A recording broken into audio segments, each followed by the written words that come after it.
Oke. Apakah bisa terlihat? Terlihat. Ya. Mandur, mandur. Oke. Taib, taib, taib. Ustaz dan juga teman-teman semua, untuk eh, judul daripada art untuk judul daripada artikel yang akan saya bahas yaitu sebuah artikel yang berjudul Sistem Kaji Duduak sebagai Strategi Pembelajaran Maharoh Al-Qiraah di Madrasah Batang Kabung. Sekali lagi saya ulangi, untuk judul artikelnya yaitu Sistem Kaji Duduak sebagai Strategi Pembelajaran Maharoh Al-Qiraah di Madrasah Batang Kabung. Dalam kesempatan kali ini saya tidak menyebutkan terkait dengan profil daripada penulis dari artikel ini karena untuk lebih privasi dan untuk lebih aman saja. Dan teman-teman, untuk artikel ini diambil dari sebuah jurnal yaitu Jurnal Arabi atau Journal of Arabic Studies, di mana jurnal ini merupakan jurnal Ittihad lil Mudaris Al-Lughah Al-Arabiyah atau yang sama IMLA, yaitu jurnal daripada Persatuan Guru-guru Bahasa Arab se-Indonesia gitu ya. Dan ini sudah terakreditasi di peringkat 2. Taib. Langsung saja terkait dengan beberapa poin yang akan saya bahas dari review. Yang pertama yaitu dari poin abstrak. Dilihat dari jurnal yang saya coba review itu abstraknya terdiri dari 100 kurang lebih 165 kata, di mana abstrak dari artikel ini sudah saya rasa sudah lengkap gitu ya, sudah lengkap. Dan ini dilihat dari isi sudah lengkap. Karena apa? Karena hal ini bisa dilihat dari tertuangnya berbagai unsur-unsur yang harus ada dalam abstrak, seperti tujuan penelitian, metode penelitian, hasil penelitian, dan juga lain-lain. Akan tetapi yang masih kurang daripada abstrak di sini adalah tidak adanya ulasan singkat terkait dengan urgensi dari setiap variabel, yaitu dari kaji dua ataupun dari mahar al itu sendiri. Nah, itu kekurangan yang pertama. Dan yang kedua adalah di dalam abstrak ini ternyata memang penulis ada kesalahan dalam penulisan, seperti kata salah yang bertujuan untuk mengungkapkan salah satu, di mana di sini tertulis penelitian ini bertujuan untuk mengekspos sistem kaji deduak sebagai salah strategi. Harusnya mungkin saya rasa di sana adalah sebagai salah satu strategi. Hal ini tentunya memang apa ya, perlu diperhatikan juga, meskipun itu hal yang kecil ya, artinya takut memberikan pemahaman yang berbeda juga seperti itu. Nah, ini dilihat dari review dari abstrak itu sendiri. Taib. Untuk poin yang kedua yaitu terkait dengan relevansi antara judul artikel dengan latar belakang daripada penelitian ini. Jika saya lihat dari latar belakang penelitian ini, yaitu pertama peneliti menyebutkan atau membahas terkait dengan bagaimana seperti apa pentingnya memilih dan juga menggunakan sebuah strategi belajar dalam pembelajaran, terutama dalam keterampilan membaca. Lalu di sana juga disambung dengan beberapa penjelasan terkait dengan bahwasanya pembelajaran bahasa Arab pada aspek maharah al-qiraah itu di pondok pesantren pada umumnya menggunakan sumber belajar kitab kuning, sehingga salah satu metode yang sangat familiar di pondok pesantren dalam membaca kitab kuning adalah dengan metode sorogan itu sendiri. Nah, di sini peneliti meneliti sebuah strategi kaji duduak yang merupakan strategi yang diterapkan di Madrasah Tarbiyah Islam Batang Kabung, yaitu pondok pesantren, sebagai salah satu metode dalam pembelajaran maharah qiraah. Paham ya? Di mana strategi ini sudah memberikan kontribusi dalam mewujudkan santri yang terampil dalam membaca bahasa Arab, terutama dalam membaca kitab kuning. Dan dilihat dari latar belakang yang ada ini sudah relevan ya dengan judul, di mana dalam judulnya itu membahas tentang sistem kaji duduak sebagai strategi pembelajaran dalam maharah qiraah di MTI Batang Kabung itu sendiri. Taib. Untuk selanjutnya, uh, Dalam penelitian ini memang mohon maaf. Dalam penelitian ini untuk selanjutnya akan saya bahas terkait dengan latar belakang atau pendahuluannya. Penelitian ini apa ya? Penelitian ini merupakan salah satu penelitian yang memang saya anggap cukup menarik karena memang apa ya? Di sini ada sesuatu metode yang baru strategi yang baru yang ditawarkan guna apa ya, yang harus diketahui oleh mungkin pondok-pondok pesantren yang lain guna membantu dalam mempermudah keberhasilan dalam keterampilan berbicara. Oke, Taib. Dalam pendahuluan di penelitian ini untuk rumusan masalahnya ini peneliti mengambil satu rumusan masalah, yaitu bagaimana sistem pembelajaran Maharoh Al-Qiraah dengan menggunakan strategi kaji duduak di Pondok Pesantren MTI Batang Kabung. Ini untuk rumusan masalahnya. Lalu untuk tujuan penelitian yang ada di pondok dari penelitian ini sendiri yaitu untuk mengungkapkan bagaimana sistem pembelajaran Maharoh Al-Qiraah dengan menggunakan strategi kaji duduak di Pondok Pesantren MTI Batang Kabung. Nah, ini tujuan daripada penelitian ini.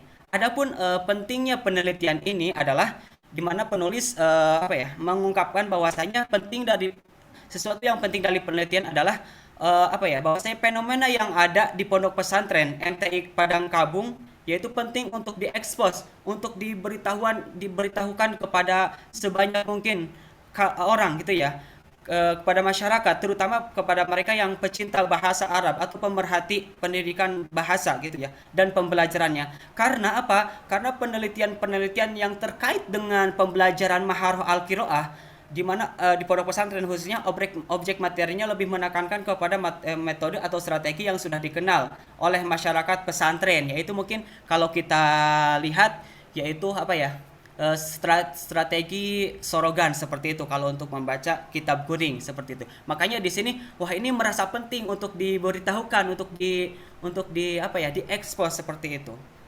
adanya strategi ini, karena terbukti di sana sudah apa ya, sudah berhasil apa ya, menghasilkan santri-santri yang mampu membaca kitab kuning dengan bagus seperti itu. Nah, selanjutnya dari segi metodologi penelitian ini metode yang digunakan oleh peneliti yaitu metode kualitatif dengan menggunakan di sini ya, dari artikel ini peneliti menggunakan metode pendekatan ex post facto dan untuk pengumpulan datanya yaitu melalui observasi, wawancara, dokumentasi. Dan untuk analisis datanya yaitu ada klasifikasi, display, dan penarikan kesimpulan. Namun ada sesuatu yang memang menarik untuk dibahas dan juga memang ini agak mengganjal juga bagi saya. Karena apa? Di sini terjadi ketidaktegasan peneliti dan juga atau ketidaksesuaian peneliti dalam memilih pendekatan yang dipilih dalam penelitian ini. Karena apa? Pertama, dalam abstrak disebutkan bahwasanya metode dalam penelitian ini menggunakan metode kualitatif dengan pendekatan fenomenologi. Akan tetapi, ketika dalam bagian sub metodologi penelitian, peneliti menyebutkan bahwasanya dalam penelitian ini yang digunakan adalah metode kualitatif dengan pendekatan ex post facto. Seperti itu. Kalau kita lihat gitu ya, ini sebenarnya yang benar yang mana, pendekatan fenomenologi atau pendekatan ex post facto gitu ya. Tapi kalau pendapat dari saya itu sendiri, yang lebih tepat mungkin apa ya? Yang lebih tepat adalah pendekatan fenomenologi. Karena apa? Karena memang ini terkait dengan membahas fenomena yang ada di sana, dan juga kalau kita lihat fenomenologi merupakan salah satu pendekatan yang ada dalam penelitian kualitatif. Sebagaimana kalau kita ketahui dari pendapat Creswell, di sana ada 5 pendekatan yang termasuk ke dalam penelitian kualitatif, yaitu diantaranya ada naratif, fenomenologi, etnografi, ground theory, dan case study. Sedangkan kalau di sana yang diambilnya adalah metode pendekatan ex post facto, ini kalau yang saya paham dari penjelasan Ustadz di awal, bahwasanya ex post facto itu termasuk ke dalam jenis daripada penelitian kuantitatif, di mana dirosah sababiyah muqaronah ini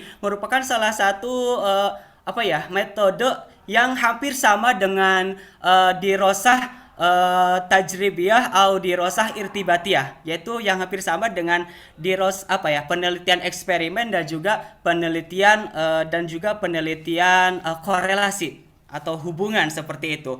Kalau yang dipilihnya ex post facto, berarti yang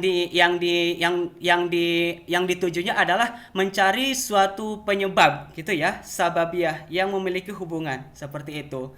Mungkin yang saya paham seperti itu. Mungkin nanti bisa kita diskusi bareng-bareng apakah memang apa yang saya rasakan seperti itu emang benar atau tidak.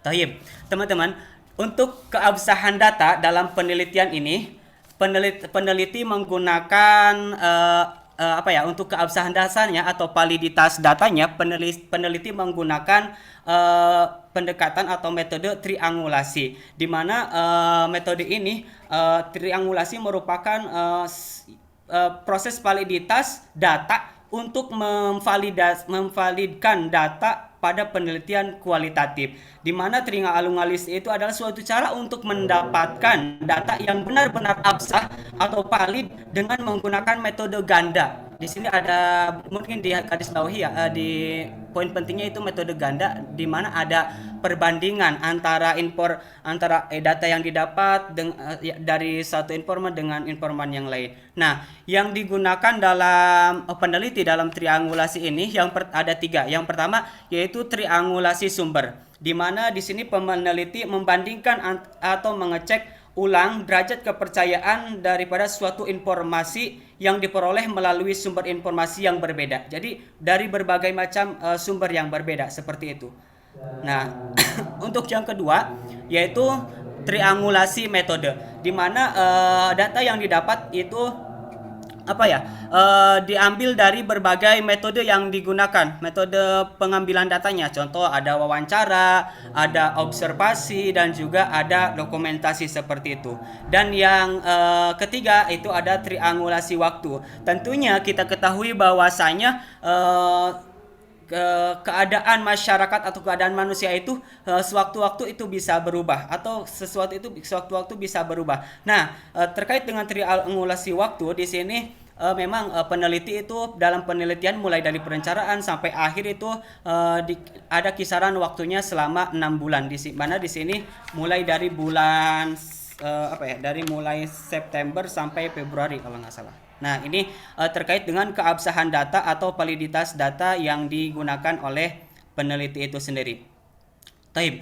Untuk selanjutnya yaitu terkait dengan hasil dan juga pembahasan. Taib, teman-teman, untuk hasil dan juga pembahasan dalam artikel ini sudah mencakup akan tujuan yang ingin dicapai oleh peneliti, di mana pada artikel ini peneliti menjelaskan dengan penjelasan yang jelas dan juga padat, dan juga mampu memberikan gambaran terkait dengan strategi kaji duduak dalam pembelajaran Maharah Al-Qiraah di MTI Batangkabung, mulai dari sumbernya, langkah-langkahnya, evaluasinya, dan lain sebagainya. Seperti itu.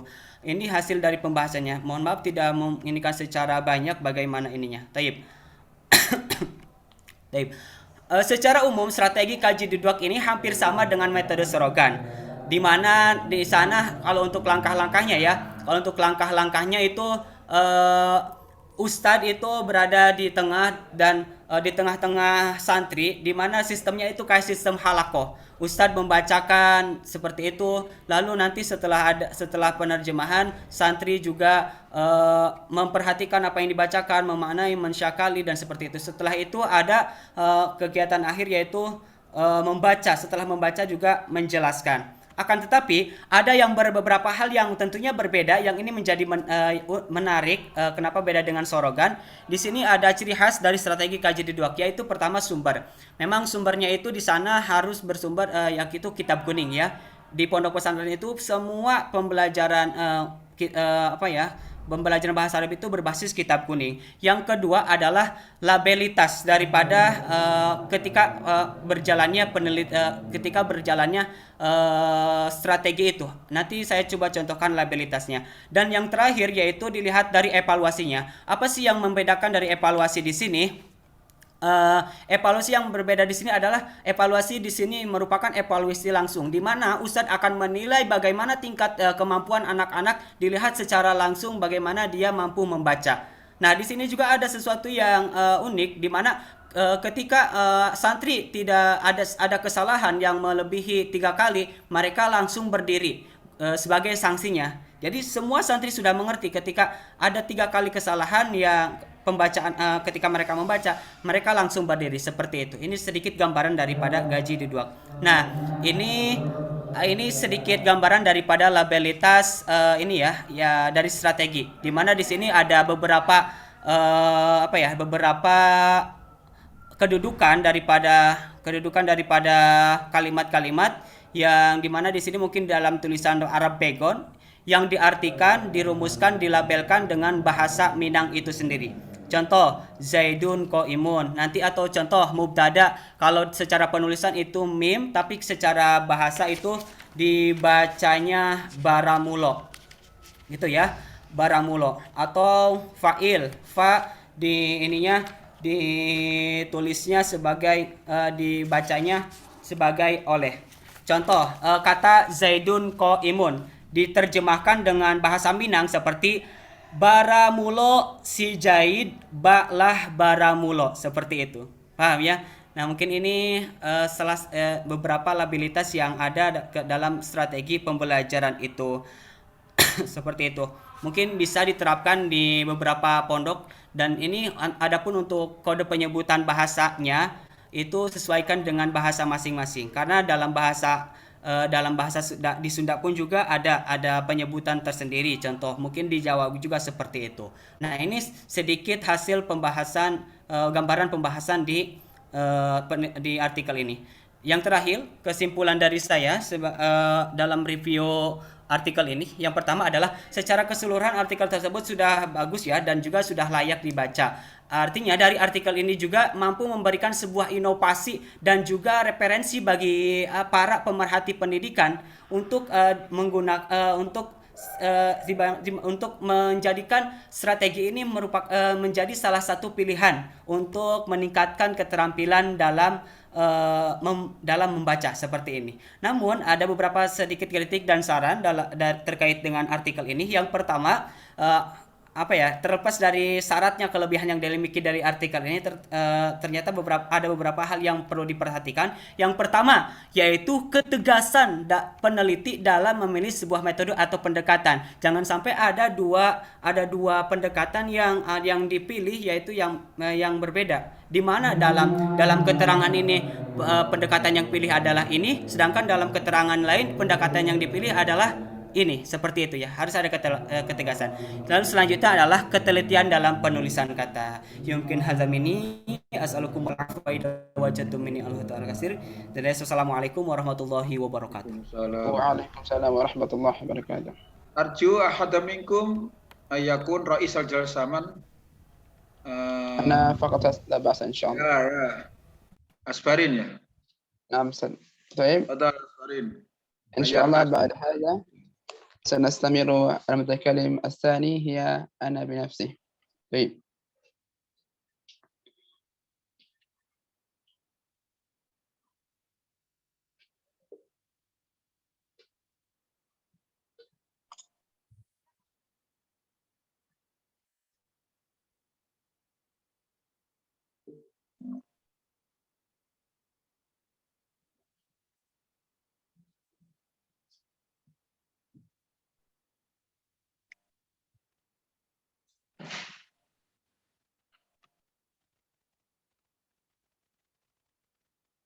هل منظور أم لا؟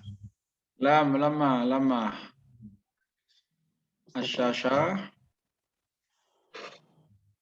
لام أستاذ. Lama.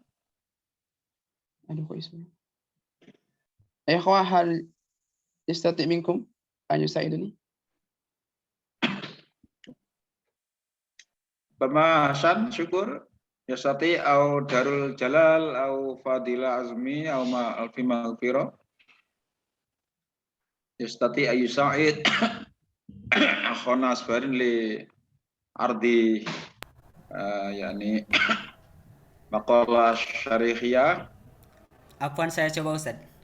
Ya, fadal. نعم ما شاء الله بارك الله في أخي حسن. زوجك الله 4 مرات بعد هذا إن شاء الله. Aina taskun anan asbarin. أنا في مالام أستاذ. Di Malang, Malang. نعم. Sinyal qawi. ولكن في دائرة هذا السينال ضعيف جدا لأن أنا XL ليست لكم سيل.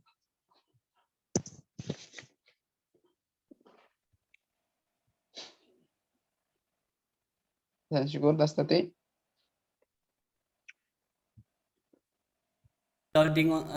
Download ininya Ustaz, PPT-nya. Afwan.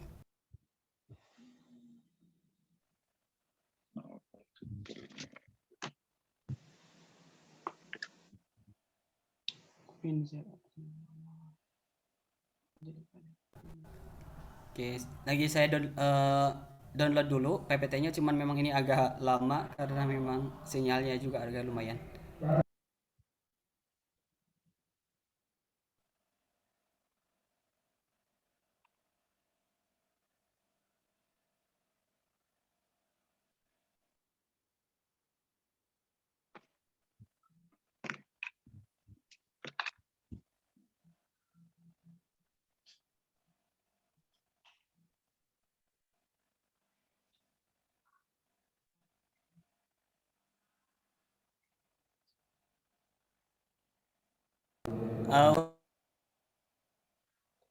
Masya Allah.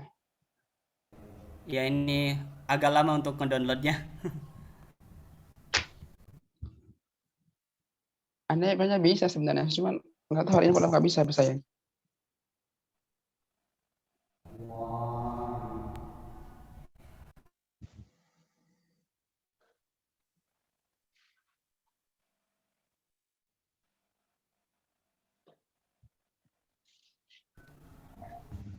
Mungkin dari teman-teman ada yang sudah di-download dan juga bisa share screen. Mohon maaf ini lagi proses downloadnya agak lama. Punya siapa ini? Mas Mas Asbar ini Asbar. klik dulu. Kang Asbar. Oke, أنا أستغفرك كثيرا يا إخوة. makan waktunya. I'm sorry. Oh. Ya. Alhamdulillah, نعم جزاك الله خيرا ya akhi Al-Farabi, Masya Allah, barakallahu fiik. Insya Allah pada kesempatan ini saya akan coba membahas tentang sebuah artikel yang berjudul Ekstensi Bi'ah Lughawiyah sebagai media berbahasa Arab dalam meningkatkan kemampuan muhadasah mahasiswa prodi pendidikan bahasa Arab di IAIN Curup. IAIN Curup ini di Sumatera, insya Allah. Jadi artikel ini publish di jurnal UNES, Universitas Negeri Semarang, dan dia udah terrealisasi Sinta 4 yang ditulis oleh Nuza Aflisia dan Partomuan Harahab. Oke, next.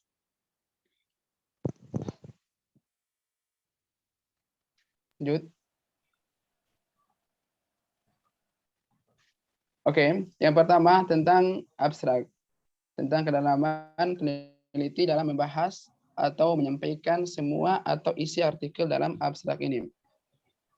Secara umum, abstrak dalam penelitian ini sudah lengkap dan cukup dalam ketika peneliti memaparkan isi dalam artikel ini. Karena apa? Kenapa saya sudah mengatakan dalam segi keumumannya itu sudah cukup, karena sudah mencakup dalamnya ada tujuan peneliti, metodologi yang digunakan seperti apa, dan jenisnya seperti apa, teknik pengumpulan data, dan terakhir juga beliau udah sampaikan tentang hasil dari penelitian ini. Sehingga secara umum saya bisa katakan bahwa dari abstraknya, kedalaman beliau dalam memaparkan abstraknya itu udah cukup bagus dan Masya Allah, lengkap, dan juga karena udah publish di jurnal ini, dan dia udah buat dalam 2 bahasa. Ada yang Arab, ada yang Inggris, dan juga ada yang versi bahasa Indonesia. Lanjut.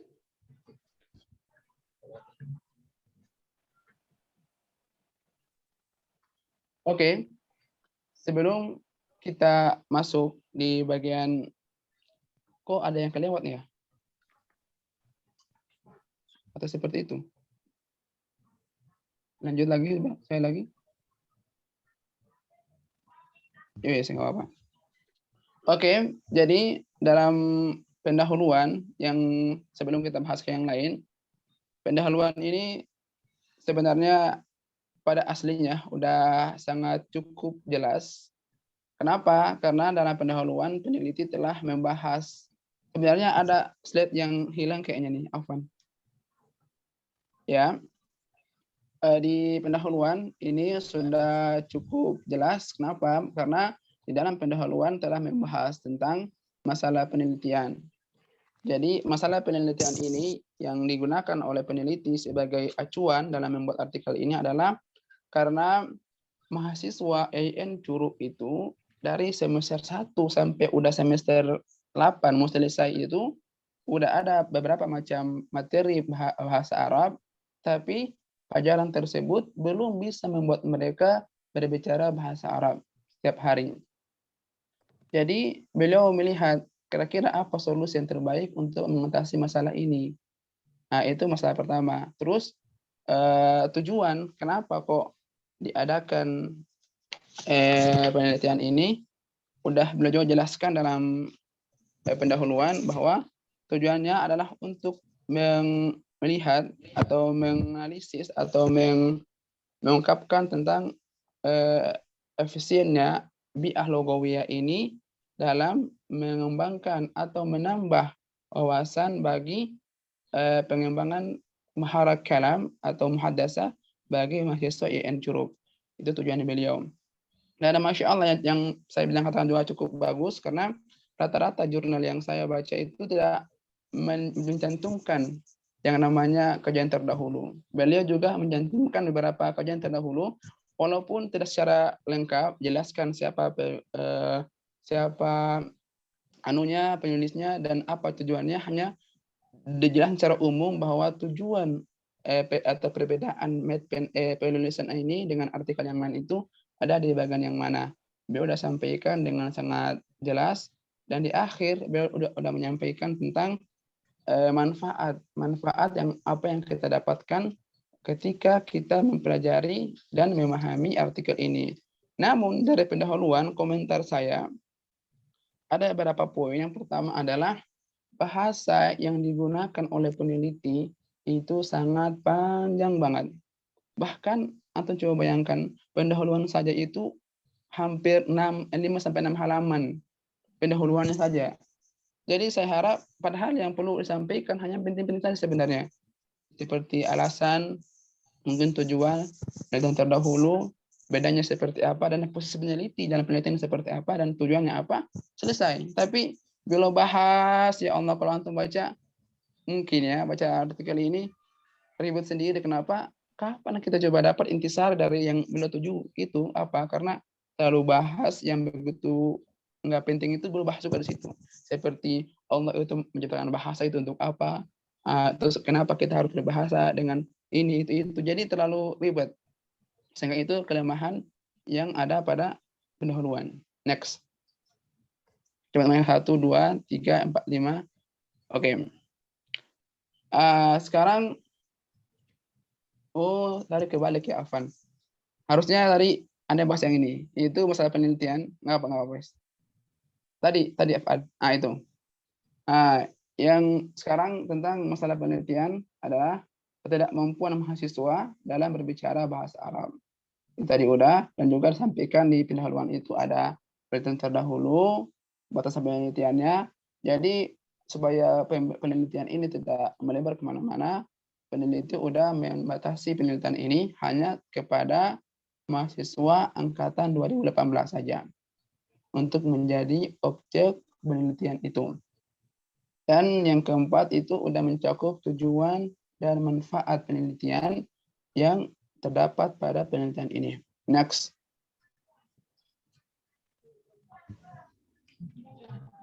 Oke, yang kalah penting juga, beliau udah menyampaikan hipotesis atau jawaban sementara terhadap penelitian ini.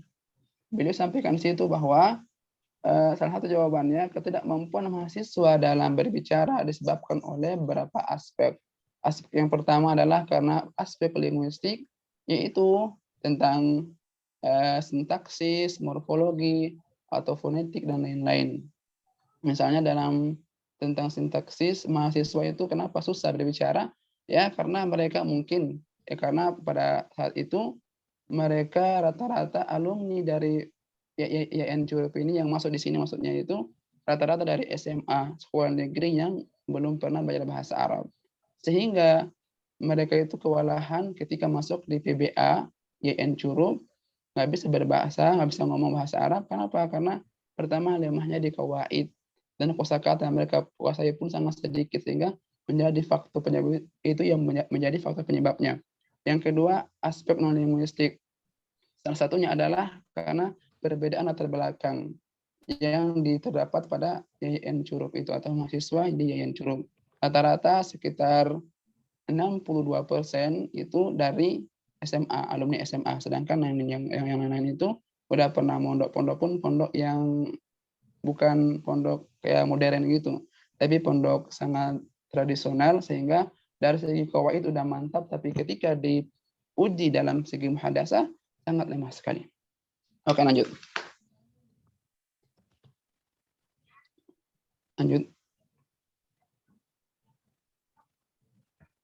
Oke.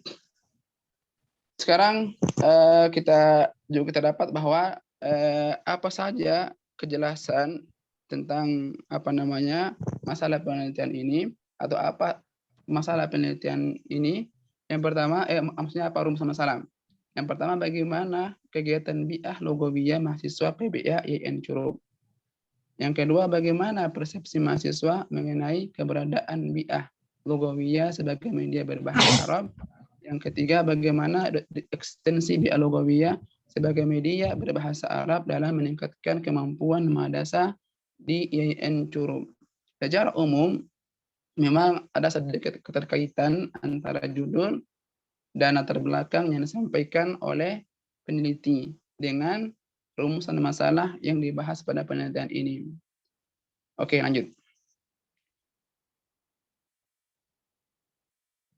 Oke, sekarang kita bahas tentang METPEN atau metodologi penelitian.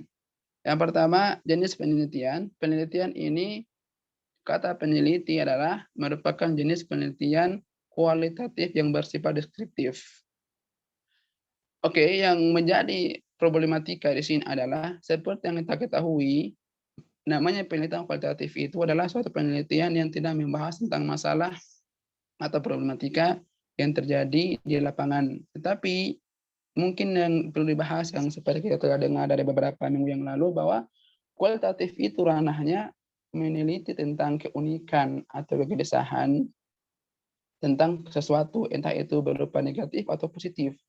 Sehingga peneliti katakan penelitian ini jika kita ambil dengan pendekatan kualitatif deskriptif, maka kurang pas.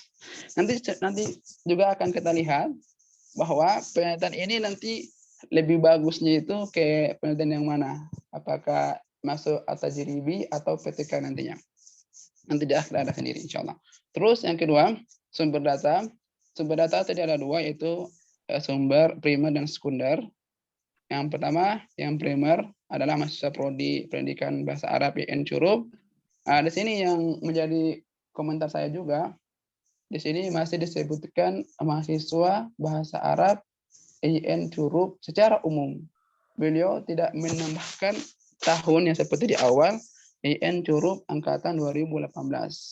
Karena kalau semua tidak mungkin, karena di awal udah memberikan tambahan atau batasan. Kalau emang seandainya di awal itu sudah memiliki sebagai perwakilan sebagai batasannya, mungkin boleh, tapi alangkah lebih bagusnya kalau seandainya peneliti juga memberikan batasan pada di sumber data primer bawah angkatan 2018 saja. Oke, sedangkan teknik pengumpulan data ada observasi, ada tes. Tes ini ada seperti biasa, tes sebelum diterapkan ekstensi apa itu diterapkannya biah logowiyah, dan setelahnya seperti apa perbedaannya, itu kan harusnya kan seperti kepada masuk penelitian tajribi atau eksperimen. Yang ketiga ada wawancara dan dokumentasi. Terus teknik analisis data, beliau menggunakan teknik Miles dan Haberman. Ada 4, ada koleksi data, kualitas data, reduksi data, penyajian data, dan penarikan kesimpulan. Sebenarnya ada lagi satu, yaitu tentang uji validitas data. Atau ya benar, nanti ini ada 3. Pertama ketimbang sejawat, para ahli, dan satu lagi sama-sama rekan-rekan yang termasuk dalam penelitian itu. Lanjut. Oke. Di sini kata peneliti, selain menggunakan analisis yang tadi di atas, ada Miles dan Haberman itu, juga beliau memakai rumus-rumus seperti ini. Sedangkan kalau yang kita tahu, ini ada komentar saya di samping, dengan model analisis data dengan tujuan untuk mengetahui efektivitas. Karena beliau ingin mengetahui secara umum, penelitian ini bertujuan untuk mengetahui apakah biah logowiyah itu punya efektivitas yang bagus untuk meningkatkan muhadasah kelompok EN curut atau tidak. Sehingga dengan demikian kita bisa katakan bahwa seharusnya jenis penelitian pada penelitian ini, kalau untuk mengetahui efektivitas suatu metode apakah itu bagus atau tidak, kan termasuk dalam penelitian eksperimen. Nah, sedangkan beliau memakai di sini penelitian kualitatif. Nah, inilah yang menjadi sedikit masalah buat saya ketika saya baca, loh kok itu kayak gini. Atau mungkin saya salah, nanti mungkin bisa teman-teman antum koreksi nanti. Bahwa menurut saya yang paling pas untuk penelitian ini merupakan penelitian eksperimen, bukan kualitatif. Lanjut. Oke. Sekarang kita lanjut kepada pembahasan.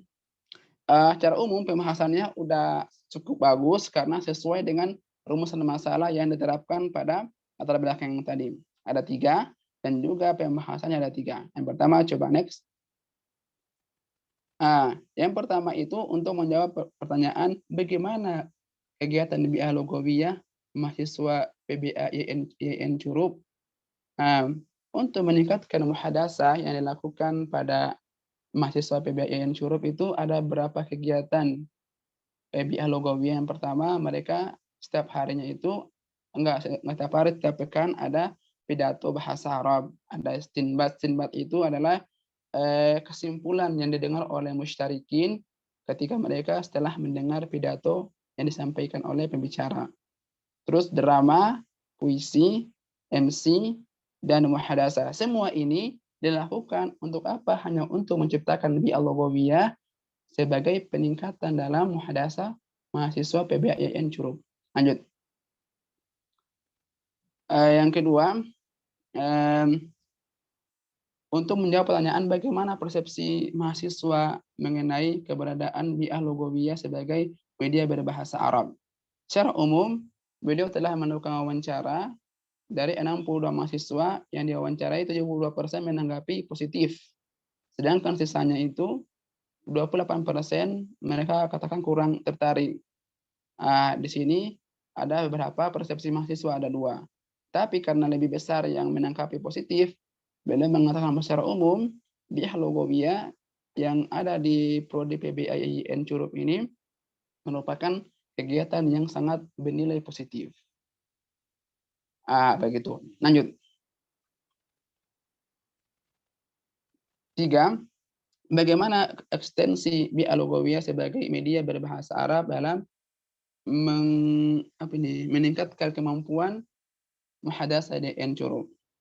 Di sini kata peneliti bahwa ekstensi biah logowiyah sebagai media berbahasa Arab dalam meningkatkan kemampuan muhadasah IAIN Curup sebagai acuan untuk mengetahui ekstensi biah logowiyah sebagai media berbahasa Arab dalam meningkatkan kemampuan maka perlu melihat kepada kemampuan berbahasa Arab yang telah dimiliki oleh mahasiswa yang dibuktikan dengan nilai dalam muhadasah.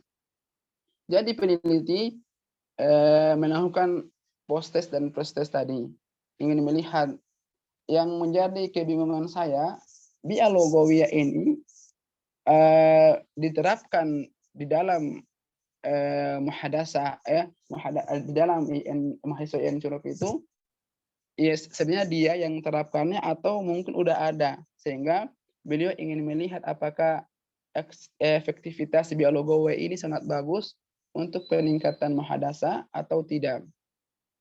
Sehingga secara umum tadi saya sampaikan, kalau memang tujuannya untuk hanya melihat apakah itu efisien atau tidak, ya secara umum kita bisa katakan bahwa ya yang lebih pas itu adalah untuk jenis penelitian eksperimen. Karena tujuan eksperimen sendiri adalah untuk mengetahui, menguji efektivitas suatu metode yang diterapkan, sehingga dengan ujian tersebut, uji coba tersebut, kita mengetahui apakah ini efektif atau tidak. Oke, lanjut. Yang itu. Yang ta'liqat am dari saya sendiri, secara umum isi artikel ini cukup bagus dan pemaparan dalam tujuan serta analisis data yang didapatkan cukup dalam. Tetapi ada beberapa hal yang menjadi kekurangan dalam penelitian ini. Yang sisanya tadi udah Anda sampaikan. Adapun yang ini, yang pertama, penjelasan pada bagian mukadimah sangat bertele-tele dan melebar kemana-mana. Bayangkan kalau sampai 5-6 halaman. Kita tahu bahwa yang penting-pentingnya mungkin cuma 2-3 halaman lah. Sampai 6 halaman itu adalah kebanyakan sekali. Atau saya nggak tahu apakah mungkin ini dari acuan jurnal yang menjadi acuan beliau, sehingga membutuhkan 6 halaman untuk mukadimah saja. Yang kedua, intisar dan tujuan penelitian sangat sedikit.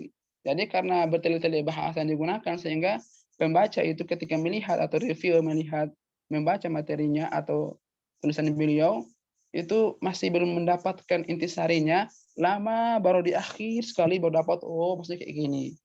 Karena itu saya merasa ini terlalu banyak kata-kata atau kalimat, bahkan paragraf yang harusnya dihilang itu lebih bagus sebenarnya. Ada nanti di sini. Terus yang ketiga, ketidakjelasan dalam penulisan referensi. Yang pertama, saya nggak tahu apakah template jurnal di UNES itu hanya digunakan untuk referensi nama sama tahun tanpa halaman.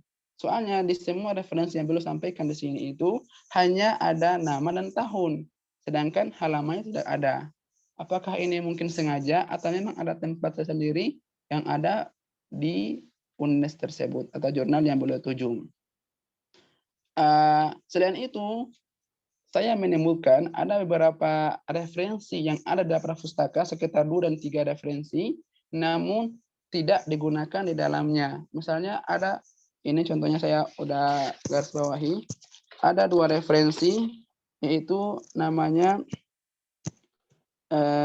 Hidayat dan Mustafa, itu sebenarnya tidak ada di dalam penelitian, cuman beliau masukin di daftar pustaka gitu. Ini salah satu minus dari penelitian ini.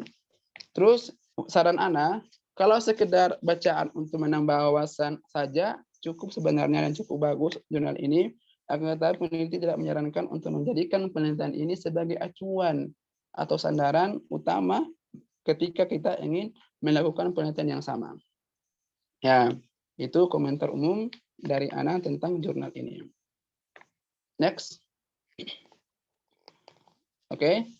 Jazakallahu khairan, Ana ucapkan syukur atas perhatiannya. Sekarang kita lanjut kepada pemateri yang ketiga, yaitu Ustadz Afiq Aminullah. Pada beliau kami persilakan.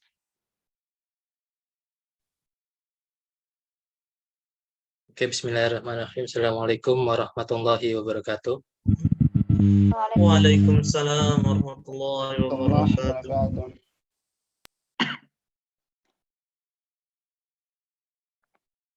Biar aku yang share screen. Sorry.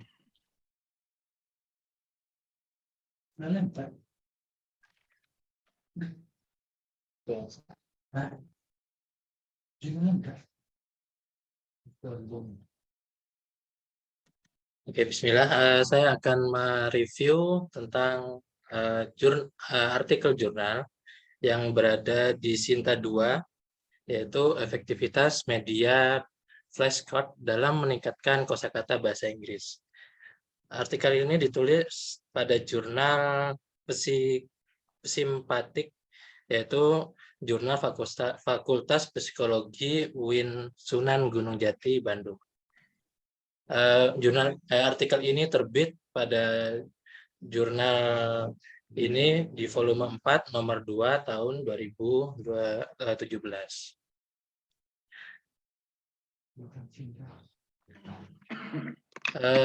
Mengenai kelengkapan dan kedalaman abstrak, di sini sudah tercantum tujuan penelitian, yaitu bertujuan untuk mengetahui apakah media flashcard ini dapat meningkatkan kosakata bahasa Inggris siswa di sekolah dasar.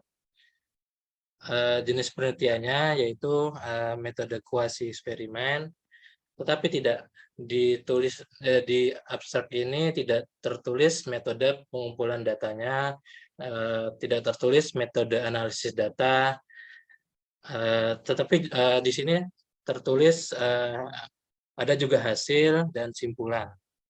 Seperti itu. Jadi abstrak yang ada di artikel ini menurut saya kurang lengkap karena ada beberapa aspek penting yang harusnya tercantum tetapi tidak tercantum, seperti itu.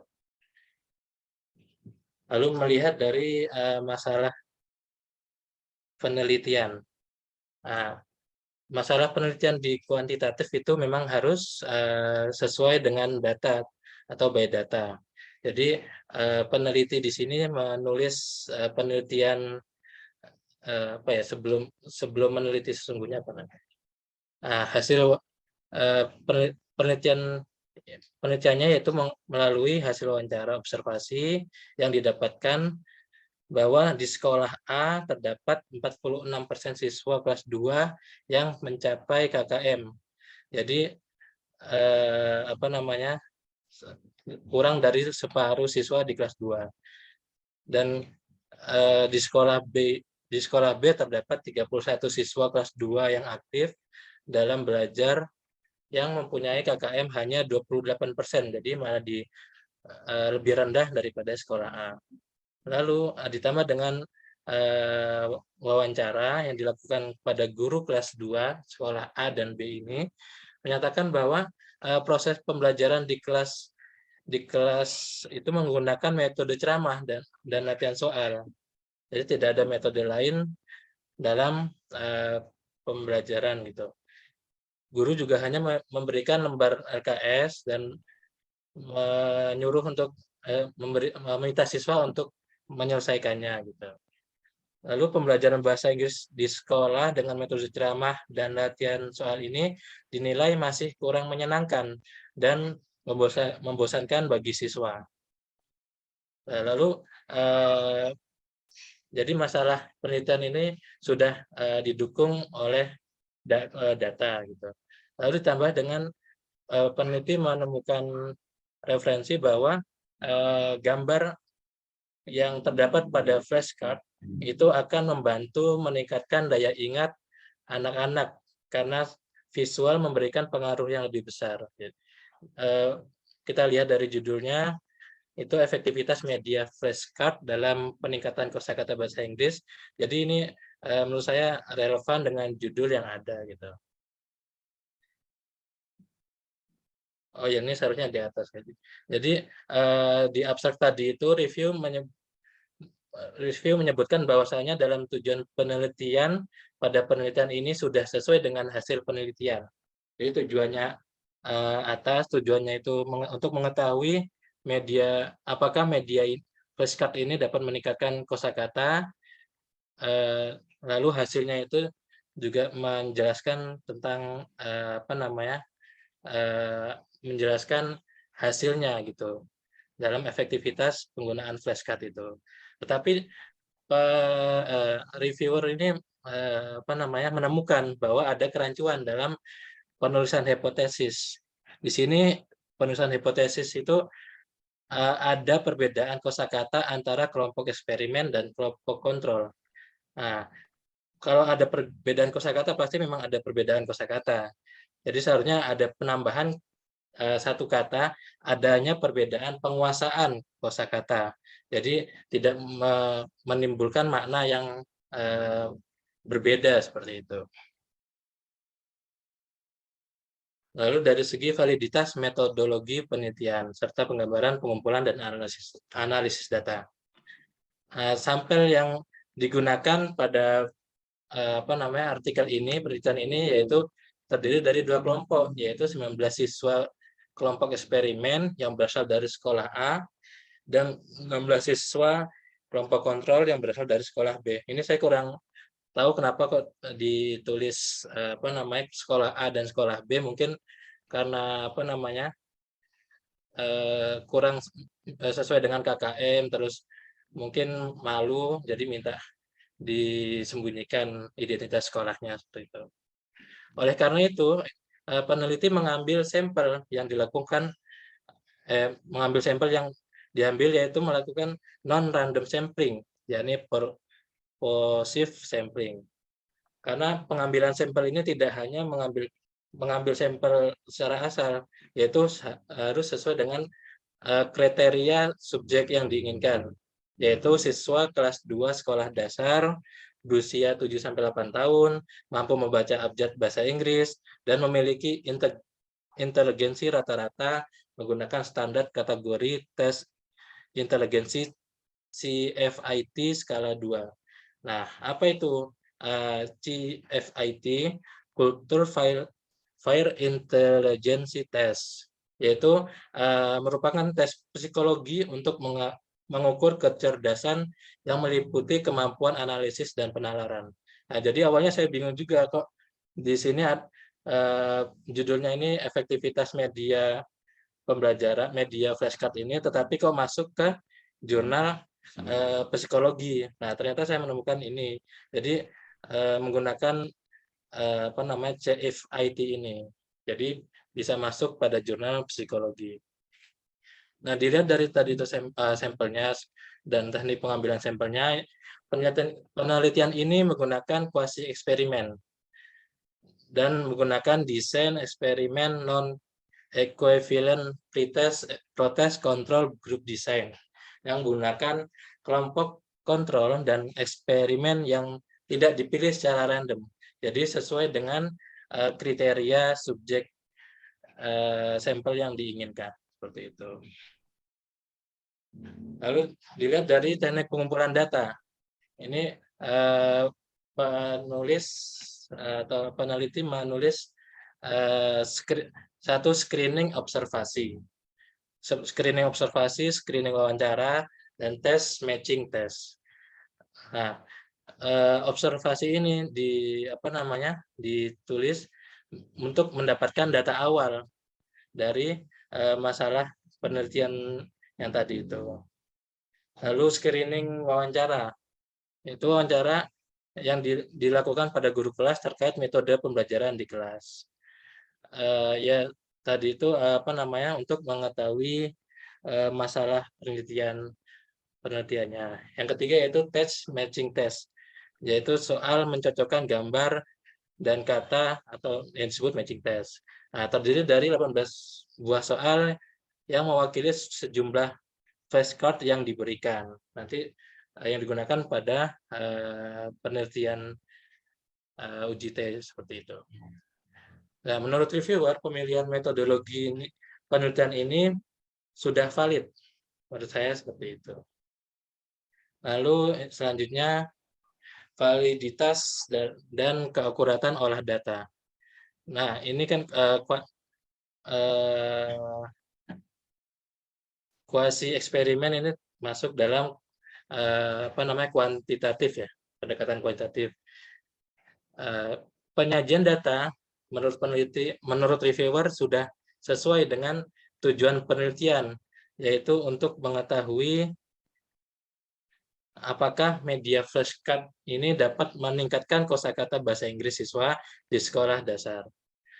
Nah, instrumen dalam penelitian ini dianggap baik dan benar karena sebuah penelitian ini, maaf Tipu, harus melalui uji yang sudah ditentukan, yaitu di sini ada uji normalitas, uji hipotesis, terus uji reliabilitas, homogenitas, dan uji T. Jadi sudah melakukan beberapa uji-uji untuk mencapai kevalidan seperti itu. Nah, ini bukti flashcard ini efektif digunakan dalam peningkatan kosakata bahasa Inggris. Jadi dilihat dari ini ada dua ya. Dilihat dari uji T ini sebelumnya dilihat dari uji hipotesis bahwa rata-rata kelompok eksperimen M sama dengan 11,7895 lebih tinggi daripada rata-rata kelompok kontrol, yaitu M 3,2500. Nah, artinya ini terdapat perbedaan yang cukup signifikan antara rata-rata kelompok yang eksperimen dan rata-rata dari kelompok kontrol. Lalu setelah uji hipotesis tadi dilakukan uji T, yaitu untuk menyatakan bahwa untuk menyimpulkan bahwa terbukti atau tidak bisa meningkatkan kosakata bahasa Inggris siswa. Yang hasilnya yaitu nilai T hitung 8.998 dengan signifikansi 0,000 dalam kurung P lebih dari 0,01, ya, yang artinya terdapat perbedaan yang signifikan antara hasil post-test dan kelompok eksperimen dan kelompok kontrol. Nilai T tabel untuk derajat bebas 33 dalam kurung DF sama dengan 35 kurang 2 adalah 2,7322. Nah, melalui uji T ini dapat disimpulkan bahwa memang flashcard ini terbukti dapat meningkatkan kemampuan kosakata bahasa Inggris siswa SD. Dan terakhir yaitu ulasan singkat dan komentar tentang artikel. Artikel dengan judul efektivitas media flashcard dalam meningkatkan kosakata bahasa Inggris ini bisa dijadikan rujukan dalam pembelajaran bahasa atau bisa dipelajari meskipun dalam penulisan terdapat kekurangan khususnya dalam penulisan abstrak yang tadi saya jabarkan. Oke, syukran hadam ini. Wassalamualaikum warahmatullahi wabarakatuh. Waalaikumsalam warahmatullahi wabarakatuh. من المتقدمين الآن نستمر إلى البرنامج الثاني وهي التعليق من المشتركين. يمكن من فؤادكم أو من قلوبكم هناك التعليق للمتقدمين فيتفضل عليكم أن تكلموا حول هذا. أنت تسألي بعدين. الآن البرنامج الثالث الأخير هي الأسئلة والأجوبة. يمكن هناك موجود سؤال وليتفضل عليكم أن تسألوا أهل الذكر إن كنتم لا تعلمون. نعم ألفي تسألين؟ Nggak mau bertanya, cuman sedikit revisi mungkin yang ditulis dari teknik sampling itu mungkin maksudnya yang kita pengambilan sampel itu mungkin bukan non random sampling ya, tapi non probability sampling. Nah, tentunya purposive sampling. Itu aja sih. Terima kasih. هذا لمن؟ أنا لأستاذ أفيك أو لمن؟ Mas Afif. أو مس أفيك. نعم يا مس أفيك حنيفا تعليق من أستاذ ألفي. طيب شكرا جزيلا على هذا. الآن نعم يمكن من مشتركين هل هناك سؤال؟ فليتفضل عليكم جميعا أن ترفعوا أيديكم ثم تسألوا. فريق الأزمي هل تريد أن تسأل؟ dulu.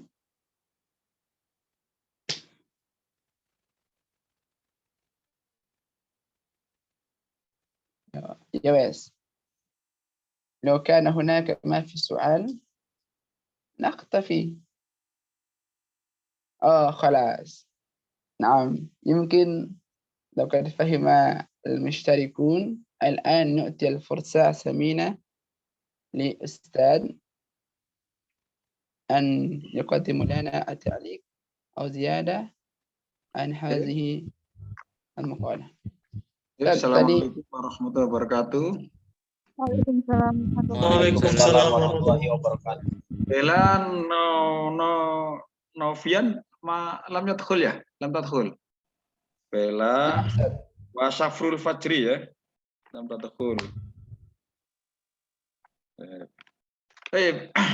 Uridu an u'allik ta'liq nata'ij murajaah min Hasan Syukur wa min Muhammad Afiq wa min Asalis Asbarin ya. Baik. Hasan Syukur yuraji'u unwan al-maqal bakhsiyah sistem kaji dua sebagai strategi pembelajaran maharot qiraat di madrasah Batang Kabung atau fi Sumarta Hurubiyah ya. Ya. Oke, Ustaz. Baik. Wa ana uridu an u'allik hadza yakni tab'an hadzal mushkilah hadzal bahsun kaifiyun ya. Walakin limadza huwa madza yu'akkid anna hadzal bahs kadzalik yastakhdim ex post facto hada ya la adri ana hada khata'un jali ya, khata'un azim ya. Nah, Ustaz. Ada madrasah atau studi kasus kualitatif nau'ul manhaj nau'ul kaifi yakni dirasa hala. Faktor itu kan kuantitatif menemukan pengaruh X terhadap Y kan itu ya. Ini salah itu ya. Terus enggak nampak hasilnya tadi gimana? Kok hasilnya kak sumber labelitas dan evaluasi langkah-langkah mengajarnya itu gimana itu kan itu karena rumus ya ada nggak sih langkah-langkahnya bagaimana mengajar ya. Untuk langkah-langkahnya memang di sini dijelaskan secara mendetail terkait dengan langkah-langkahnya, diantaranya adalah santri duduk melingkar di hadapan ustadz, guru membaca kitab didengarkan dengan santri ya kayak seperti itu. Cuman yang tadi yang labelitas dan sebagainya itu yang membedakan dengan sistem sorogan, Ustaz. Karena ada labelitas dengan bahasa Minang dan juga di evaluasinya itu ada sistem sanksi. Kalau salah 3 kali berdiri, anak-anak udah paham. Jadi ketika ini mereka akan yang dievaluasi apa? Kompetensi apa? Membaca. Membaca, Ustaz. Membaca dari segi kan labelitas itu dalam tarkibnya karena ada kegiatan mengi'rab seperti itu. Ya, cuma tujuannya itu enggak di jabarannya belum jelas ya. Jadi strategi itu kan adalah pertama mungkin langkah-langkah mengajarnya, terus bagaimana penggunaan bahasanya kan gitu. Itu yang enggak hanya langsung bagaimana strateginya ya. Sehingga seharusnya bisa kategorinya jabarannya, termasuk nanti penelitian yang kedua biah ini juga. Oke.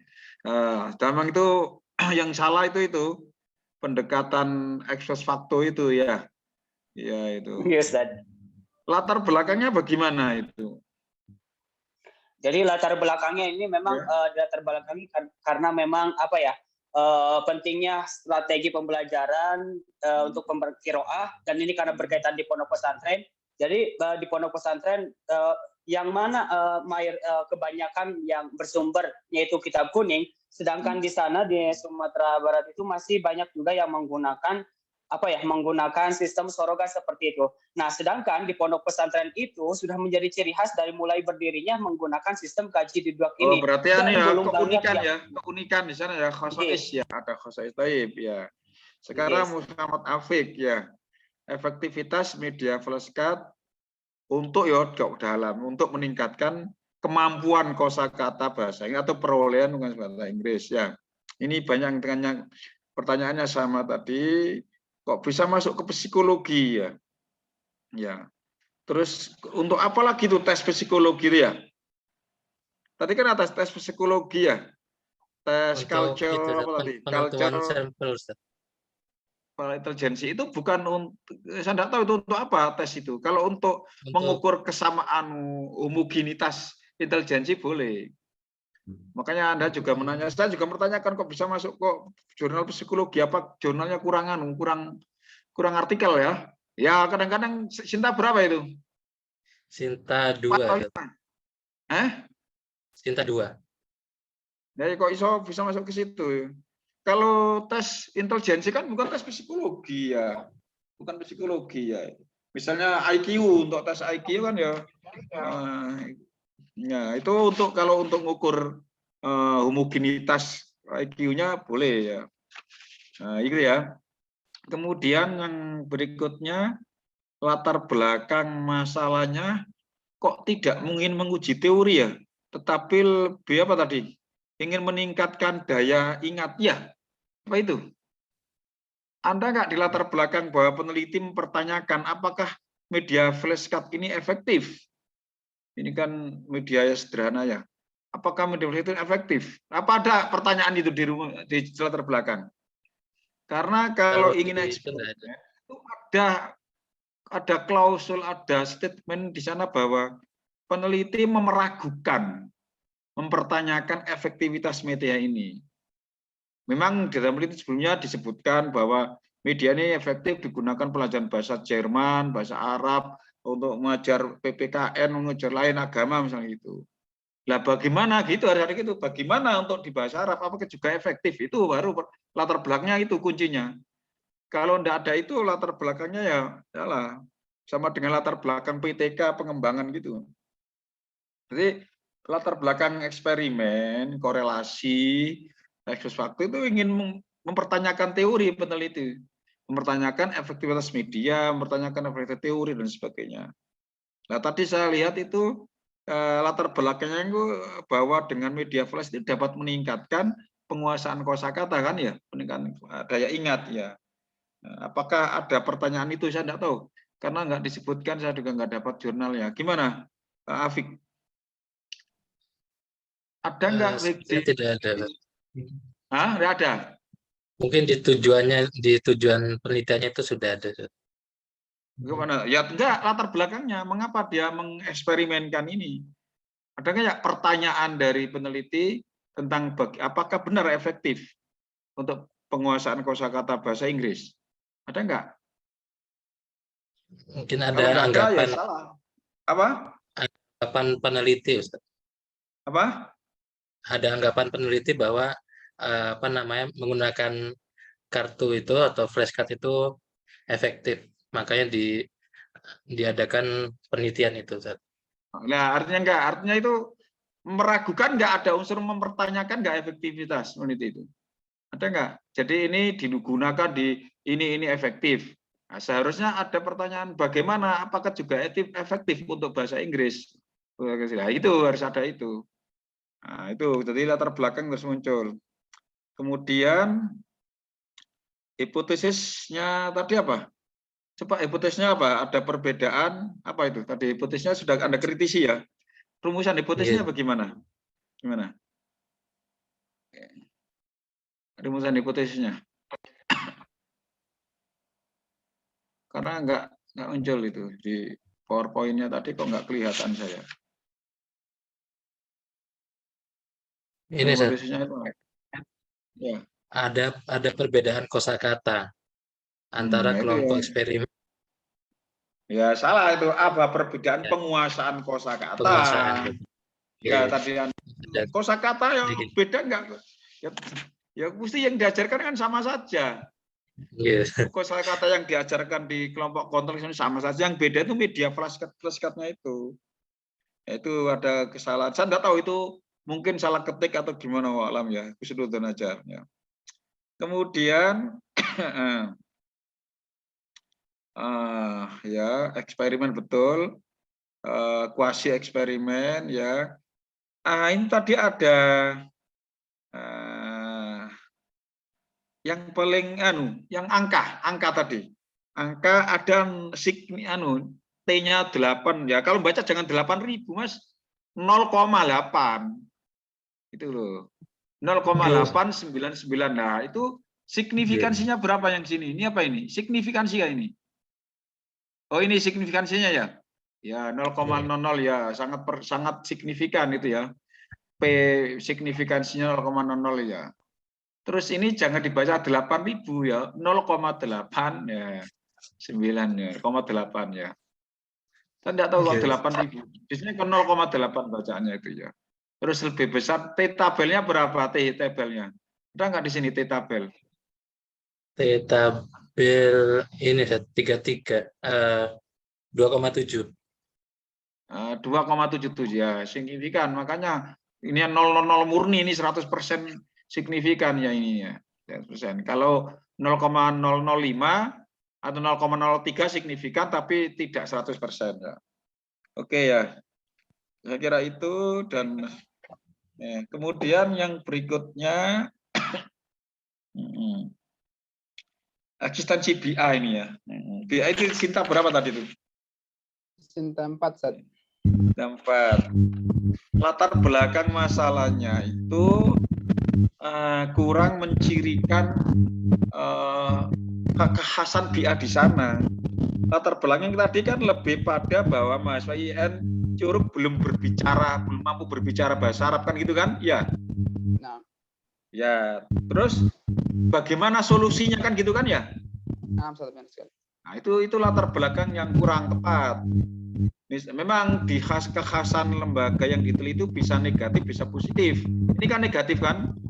Latar belakangnya bahwa mahasiswa Curug meskipun diajar muhadasah begini-begini belum berbicara bahasa Arab. Nah, kemudian baru ngomong salah satu faktor yang mempengaruhi kemampuan berbicara berbahasa adalah lingkungan. Nah, bagaimana lingkungan di sana itu? Nah, gitu. Bukan bagaimana solusinya. Kalau solusinya tadi betul eksperimen, dikritis tadi ya oleh Mas Asron ya. Dikritisi, dibuat eksperimen atau buat pengembangan. Nah, ya, buat pengembangan. Jadi kalau nggak apa-apa, memang latar belakang untuk kualitatif bisa negatif, keunikannya bisa negatif, bisa positif. Nah, gitu. Jadi kalau memang mahasiswa yang Curug belum mampu berbicara bahasa Arab, meskipun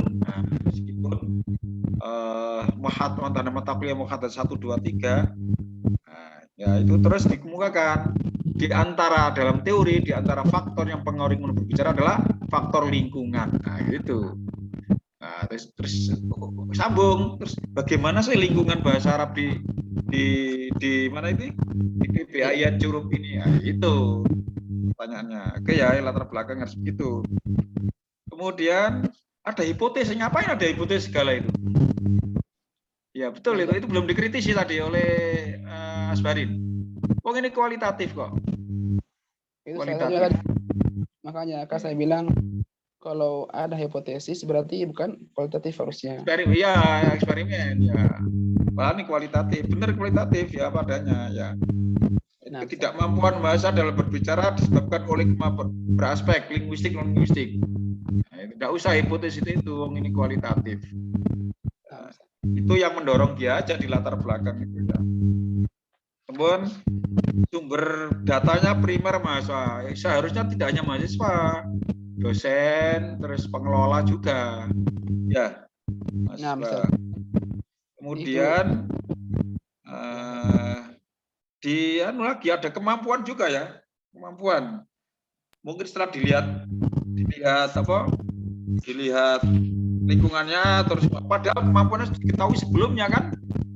Itu dari satu misalnya. Sebelumnya bahwa itu rendah, ngapain? Ada nanti temuannya kan nanti temunya begini, wong sudah di latar belakang kemampuannya rendah kok dites lagi. Nah, itu ya cukupan aja setelah diketahui lingkungannya seperti ini. Oh, penyebabnya adalah lingkungan karena tidak biahrobianya tidak mendukung. Nah, itu nanti temuannya itu.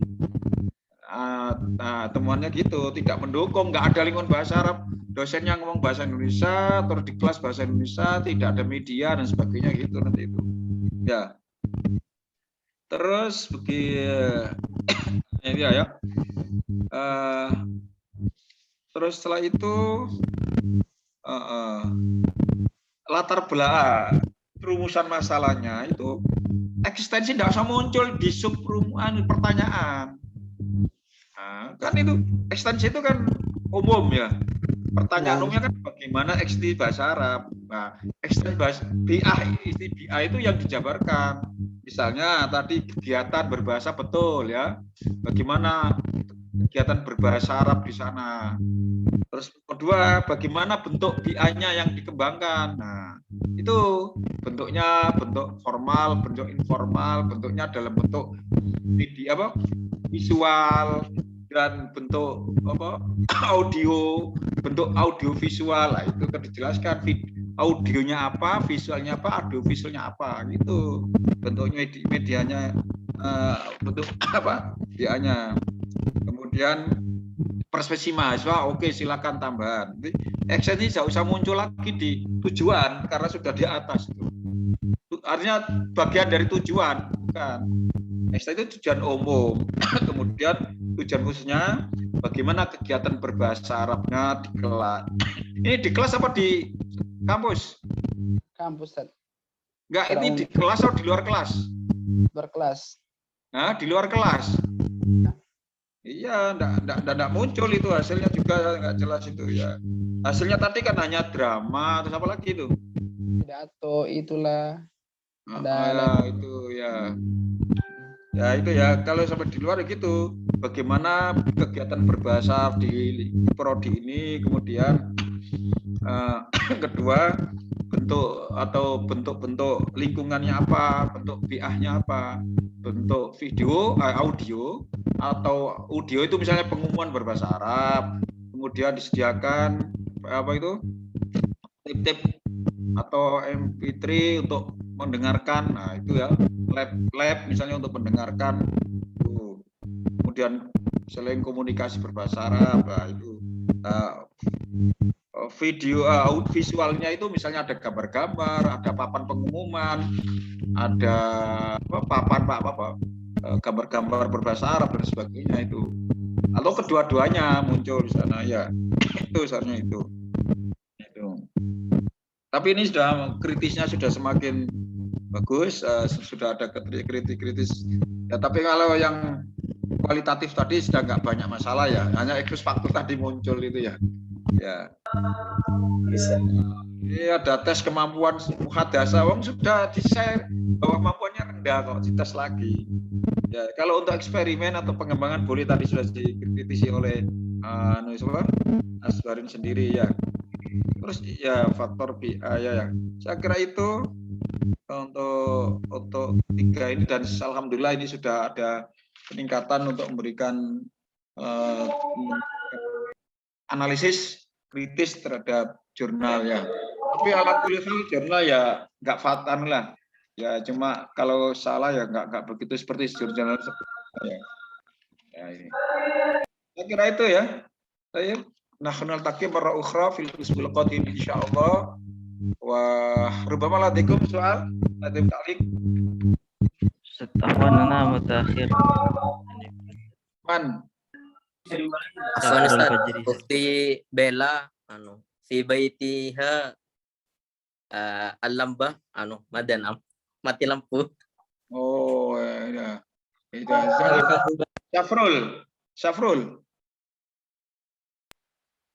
Safrul Fajri. Namzat. Ya ta'akhir. Oh, ta'akhir. Qalil. Baik, Safrul. Wah, ini sudah selesai. Ya. Di persen itu tidak ada izin, tidak ada sakit, tidak ada itu. Ya. Jadi pokoknya kosong ya kosong itu ya.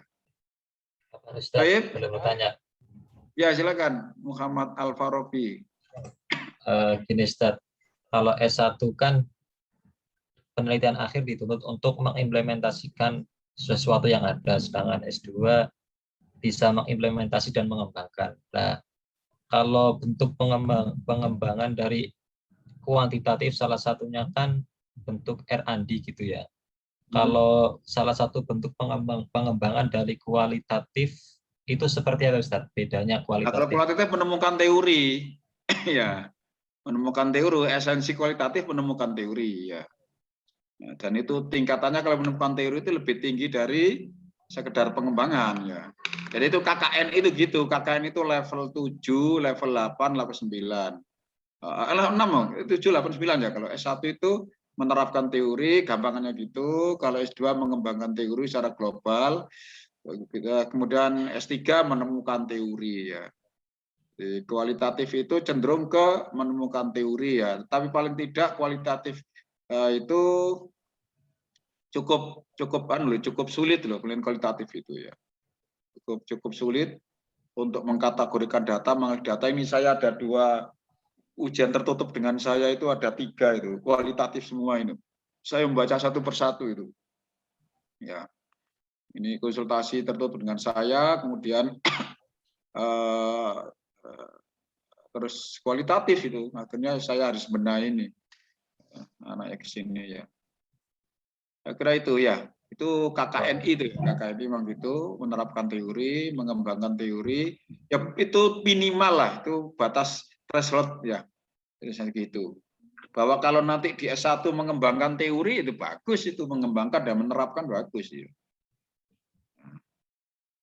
Saya kira itu ya. Oke, maafil musyilah. Al-an tulis sa'ah al-khamisah ya. Baik. Baik, ayat nakhtatim muhadaratana bi qiraati hamdalah. Alhamdulillah rabbil alamin. Alhamdulillah rabbil alamin.